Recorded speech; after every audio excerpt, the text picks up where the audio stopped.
പ്രതിഷേധങ്ങൾക്ക് പിന്നാലെ IFFK-യിൽ വിലക്കിയ 4 ചിത്രങ്ങൾക്ക് പ്രദർശനാനുമതി ലഭിച്ചു. 15 ചിത്രങ്ങൾക്ക് കൂടി അനുമതി ലഭിക്കാനുണ്ട്. അതേസമയം വിഷയം ചർച്ച ചെയ്യണമെന്നാവശ്യപ്പെട്ട് വി ശിവദാസൻ MP രാജ്യസഭയിൽ നോട്ടീസ് നൽകി. സനിസ ശോഭാചന്ദ്രൻ വിവരങ്ങളുമായി ചേരുന്നു. സനിസ, ഏതൊക്കെ സിനിമകൾക്കാണ് ഇപ്പോൾ അനുമതി ലഭിച്ചത്?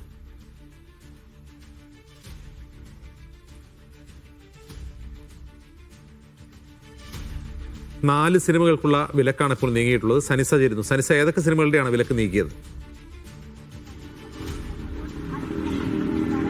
അജിൻസ് നിരന്തരമായി ചലച്ചിത്ര അക്കാദമിയും കേന്ദ്ര വാർത്താവിനിമയ മന്ത്രാലയവുമായി നടത്തിയ ആശയവിനിമയത്തിനൊടുവിലാണ് ഇപ്പോൾ 4 ചിത്രങ്ങൾക്ക് പ്രദർശനാനുമതി ലഭിച്ചിട്ടുള്ളത്. Once upon a time in Gaza, eagles of the republic, heart of the wolf, അതുപോലെ തന്നെ ബീഫ് എന്നീ ചിത്രങ്ങൾക്കാണ് നിലവിൽ പ്രദർശനാനുമതി ലഭിച്ചിട്ടുള്ളത്. 15 ചിത്രങ്ങൾക്ക് ഇനിയും അനുമതി ലഭിക്കേണ്ട ഒരു സാഹചര്യമാണുള്ളത്. ഇതിൽ once upon a time in Gaza എന്ന ചിത്രം ഗാസയിലെ 2007 സംഭവ വികാസങ്ങളും ഗാസയുടെ ചെറുത്തുനിൽപ്പും ഒക്കെ പറയുന്ന ചിത്രമാണ്. അതുപോലെ തന്നെ ഹാർട്ട് ഓഫ് ദ വൂൾഫ് എന്ന ചിത്രം പെറുവിലെ ആഭ്യന്തര കലഹം പറയുന്നതാണ്. കൂടാതെ Eagles of the republic Egyptian പ്രസിഡന്റിന്റെ വളർച്ചയും അവിടുത്തെ രാഷ്ട്രീയ അന്തരീക്ഷവും പറയുന്ന ചിത്രമാണ്. ബീഫ് എന്ന ചിത്രം ഒരു സ്പാനിഷ് ചിത്രമാണ്. അതിൽ സ്പാനിഷ് ഒരു പദപ്രയോഗം മാത്രമാണ് ബീഫ്. ഇത്തരത്തിൽ 4 ചിത്രങ്ങളാണ് നിലവിൽ പ്രദർശനാനുമതി നേടിയിട്ടുള്ളത്. ഇതിൽ 2 ചിത്രമാണ് ഇന്ന് പ്രദർശിപ്പിക്കുന്നത്. ഇനിയും 15 ചിത്രങ്ങൾക്ക് പ്രദർശനാനുമതി ലഭിക്കേണ്ട ഒരു സാഹചര്യമാണ് നിലവിലുള്ളത്. അതിൽ ഇത്തവണത്തെ ലൈഫ് ടൈം അച്ചീവ്മെന്റ് പുരസ്കാരം നേടിയ അബ്ദുറഹ്മാനെ സിസായ്ക്കയുടെ സിനിമകൾ അടക്കമുണ്ട് ഇനിയും പ്രദർശനം ലഭിക്കാൻ വേണ്ടി. അതുപോലെ തന്നെ ലോകത്തെ തന്നെ വിഖ്യാതമായ സിനിമയായിട്ടുള്ള ബാറ്റിൽഷിപ്പ് പൊട്ടംകിൻ പോലെയുള്ള സിനിമകൾക്കും ഇനിയും പ്രദർശനാനുമതി ലഭിക്കാനുണ്ട് എന്നതാണ് ഇതിലെ ഏറ്റവും എടുത്തു പറയേണ്ട കാര്യം. ഇപ്പോഴും പ്രശ്നങ്ങളും അതുപോലെ തന്നെ പ്രതിസന്ധിയും നീങ്ങിയിട്ടില്ല.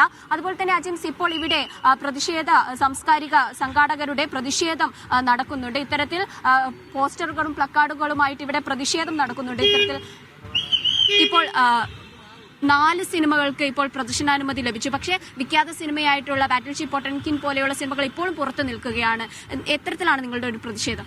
ഇത് ഒരു സൂചന മാത്രമായിട്ടാണ് ഞങ്ങൾ കാണുന്നത്. സർക്കാരിന്റെ ഭാഗത്തുനിന്നുള്ള സൂചന, കേന്ദ്ര സർക്കാരിന്റെ ഭാഗത്തുനിന്നുള്ള സൂചന മാത്രമായിട്ടാണ് കാണുന്നത്. ഇനി വരും ദിവസങ്ങളിൽ ഒരുപക്ഷെ ഇനി അടുത്ത ഫെസ്റ്റിവലിന് പോലും ധാരാളം സിനിമകൾ ഇത്തരത്തിൽ സ്വാതന്ത്ര്യത്തെയും അതുപോലെ പോരാട്ടങ്ങളെയൊക്കെ അഡ്രസ് ചെയ്യുന്ന സിനിമകൾ ഇവർ നിഷ്കരണം തള്ളിക്കളയുന്ന ഈ ആവിഷ്കാര സ്വാതന്ത്ര്യത്തെ നിഷ്കരണം തള്ളിക്കളയുന്ന തരത്തിൽ തന്നെയായിരിക്കും ഇവർ മുന്നോട്ട് പോവുക.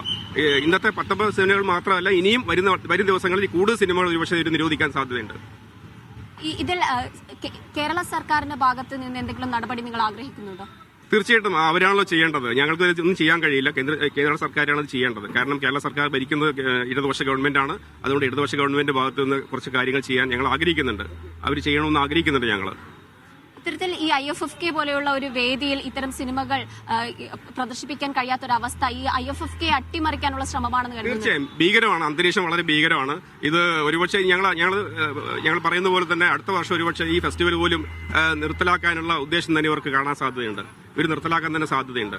ഒരുപക്ഷെ ഈ ആൾക്കൂട്ടത്തെയും ഈ കലാസ്നേഹികളെയൊക്കെ ഇവർ ഭയക്കുന്നുണ്ട്.